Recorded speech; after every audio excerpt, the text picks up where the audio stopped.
મેં મારા સાસુને અને પતિને સાંજે જમવામાં ઊંઘની દવા આપી દીધી. મને ખબર હતી કે હવે તે સવાર સુધી તેની આંખ નહીં ખુલે. એ બંને ક્યારેય પણ જાણી નહીં શકે કે આજે રાત્રે શું થયું હતું. મેં મારા સાસુના રૂમમાં જઈને તપાસ કરી. તે આરામથી સૂઈ રહ્યા હતા. મેં બરાબર ચેક કર્યું અને પછી મારા કપડાં બદલ્યા, ચહેરા ઉપર મેકઅપ કર્યો. મેં કાચની અંદર મારો ચહેરો જોયો તો હું ખૂબ જ સુંદર લાગી રહી હતી.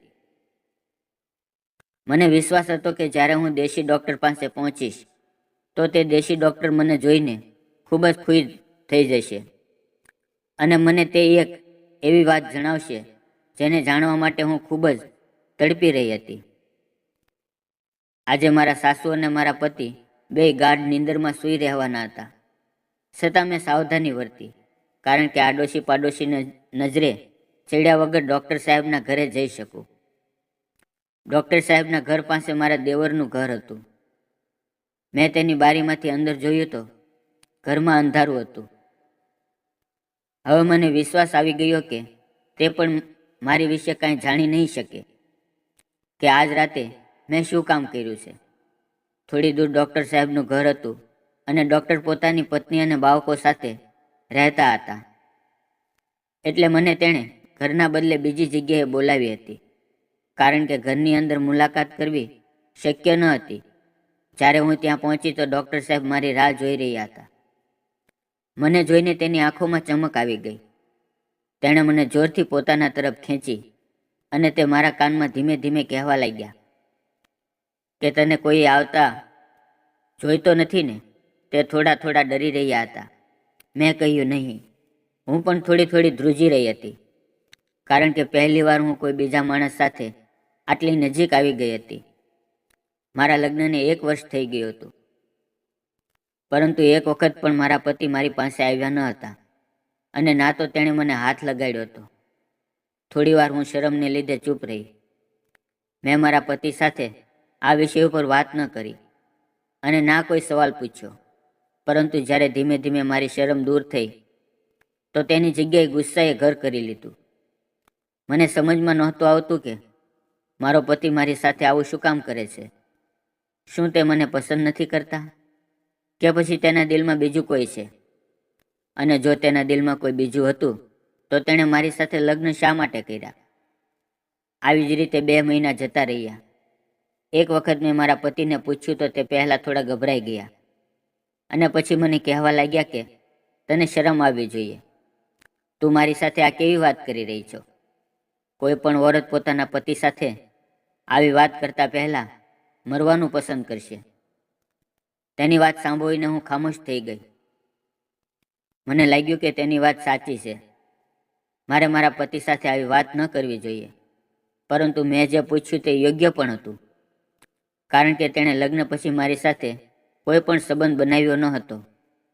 મારો શું વાંક હતો? આમ તો બધા મને કહેતા હતા કે તું ખૂબ જ સુંદર છો, તું તારા પતિના દિલ ઉપર રાજ કરીશ. પરંતુ અહીંયા તો સાવ બિલકુલ ઉલટું હતું. પતિના દિલ ઉપર રાજ કરવાનું તો દૂર રહ્યું. મારા પતિ મને આંખ ઉઠાવીને જોતા પણ નહોતા. જેટલો સમય હું મારા રૂમમાં તેની સાથે રહેતી હતી ત્યારે તે ખૂબ જ ડરેલા રહેતા. આમ જ 2 વર્ષ જતા રહ્યા. હવે મારી સાસુએ પણ મને વારંવાર પૂછવાનું ચાલુ કરી દીધું કે ખુશખબરી ક્યારે આપીશ. તેની વાત સાંભળીને હું પણ ચોંકી જતી હતી અને વિચારો ઉપર મજબૂર થઈ જતી હતી. હું મારી સાસુને કઈ રીતે બતાવું કે મારા પતિ મારી સાથે કોઈ સંબંધ નથી. મેં એક વખત મારી પરેશાની મારી સહેલીને બતાવી તો તે મને કહેવા લાગી કે આપણા ગામની અંદર એક દેશી ડૉક્ટર રહે છે. તે ખૂબ જ પહોંચેલો વ્યક્તિ છે અને તે સમજદાર પણ છે. મને વિશ્વાસ છે કે તું તેની પાસે તારી મુશ્કેલીનું સમાધાન મેળવી શકીશ. બીજે દિવસે હું મારી સહેલી સાથે ડૉક્ટર સાહેબની પાસે ગઈ. મને તેની સાથે વાત કરતાં કરતાં ખૂબ શરમ આવી રહી હતી. ડૉક્ટર સાહેબે મારી સહેલીને રૂમમાંથી બહાર મોકલી દીધી અને મને કહેવા લાગ્યા કે મને વિગતવાર તમારી વાત જણાવો. તમારે શેની પરેશાની છે? જ્યારે મેં વૈદ સાહેબને મારી વાત જણાવી તો તે મારી વાત સાંભળીને મારી સામે એક નજરે જોઈ રહ્યા. થોડીવાર પછી તે બોલ્યા, મારી પાસે આનો ઉપાય છે. હું તમને એક એવી દવા આપું છું જે વાપરવાથી તમારા પતિની અંદર 10 મર્દની તાકાત આવી જશે. પરંતુ તે દવાની કિંમત તમારે દેવી પડશે. તે ખૂબ જ મોંઘી છે. જ્યારે તેણે મને દવાની કિંમત જણાવી તો હું પરેશાન થઈ ગઈ. હું આટલા બધા પૈસા ક્યાંથી લાવીશ? મને પરેશાન જોઈને ડૉક્ટર સાહેબ બોલ્યા, હું તમને આ દવા મફતમાં પણ આપી શકું છું, પરંતુ તમારે મારું એક નાનું એવું કામ કરવું પડશે. તેની વાત સાંભળીને હું વિચારમાં પડી ગઈ. તે મને કહેવા લાગ્યા કે તમારે મારી સાથે આનંદ કરવા માટે એકવાર આવવું પડશે. તેની વાત સાંભળી અને હું હલબલી ગઈ. ડૉક્ટર સાહેબ કેવી વાત કરી રહ્યા હતા. તે મારા બાપની ઉંમરના હતા. તેણે મારી સાથે વાત કરતાં પહેલાં 100 વાર વિચારવું જોઈએ. પરંતુ હું એ પણ જાણતી હતી કે મારા પતિની બીમારીનો ઈલાજ ફક્ત તેની પાસે જ છે. જો તેણે મને દવા આપવાની ના પાડી તો મારે મારી જિંદગી આવી રીતે જ પસાર કરવી પડશે. હવે મારી પાસે ડૉક્ટરની વાત માનવા સિવાય બીજો કોઈ રસ્તો નહોતો. પરંતુ પરેશાની એ વાતની હતી કે ઘરેથી હું શું કહીને ડૉક્ટર સાહેબની પાસે આવું. જો મને આવતી કોઈ જોઈ લે તો મુસીબત ઊભી થઈ જાય. પરંતુ તેનો પણ રસ્તો ડૉક્ટર સાહેબે આપ્યો. તેણે મને ઊંઘની દવા આપી અને કહ્યું કે આ દવા તું તારા પતિને અને સાસુને જમવામાં આપી દેજે. તારું કામ સાવ આસાન થઈ જશે.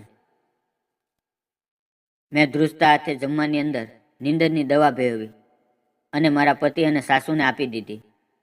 તે બંને બેખબર થઈને સૂઈ ગયા અને હું વેદ સાહેબની પાસે છુપાતા છુપાતા આવી ગઈ. પહેલી વખત હું કોઈને આ રીતે એકાંતમાં મળી હતી. આ બધું મારા માટે વિચિત્ર હતું, નવું હતું. પરંતુ વેદ સાહેબે પણ આનંદ કર્યા પછી જતાં જતાં મારા હાથમાં તે દવા આપી દીધી. તેણે પોતાનો વાયદો પૂરો કર્યો. હું તે દવા લઈને મારા ઘરે આવી. આજે હું ખૂબ જ ખુશ હતી, કારણ કે મારે જે ઈચ્છા હતી તે હવે પૂરી થવાની હતી. મેં જિંદગીની અંદર દરેક પગલું સંભાળીને મૂક્યું હતું. મેં વિચાર્યું હતું કે હું મારું જીવન મારા લગ્ન પછી મારા પતિ ઉપર નિછાવર કરી દઈશ. હું મારા પતિને ખૂબ જ મોહબ્બત કરવા માંગતી હતી. જે કાંઈ થયું તે મારી માટે ખૂબ જ શરમજનક હતું. પરંતુ મને એ વાતનો ખ્યાલ આવી ગયો હતો કે મારો પતિ તાકાતવર નથી. તે મારી વાત પૂરી કરવા માટે સક્ષમ નથી. પરંતુ આ દવાથી મારા પતિ બિલકુલ ઠીક થઈ જશે અને મારી દરેક ઈચ્છા આ દવાથી પૂરી થવાની હતી. બીજે દિવસે મારા સાસુ મને કહેવા લાગ્યા કે હું બજારમાં જાઉં છું, મારે આવવામાં વાર લાગશે. તેના ગયા પછી હું ઘરમાં કામ કરવા લાગી અને ત્યારે દરવાજાની ડોરબેલ વાગી. હું વિચારવા લાગી કે મારા સાસુ આટલી જલ્દી કેમ આવી ગયા. જ્યારે મેં દરવાજો ખોલ્યો તો મારી સામે મારો દેવર ઊભો હતો. તેની આંખોમાં એક વિચિત્ર ચમક હતી. તે અંદર દાખલ થયો અને મને કહેવા લાગ્યો, મેં મમ્મીને ઘરેથી જતા જોઈ, એટલે મેં વિચાર્યું કે તમારા હાલચાલ પૂછી લઉં. તેની વાત સાંભળીને હું વિચારવા લાગી કે અત્યારે એકાંતમાં ઘરે આવવાનું શું જરૂર હતી.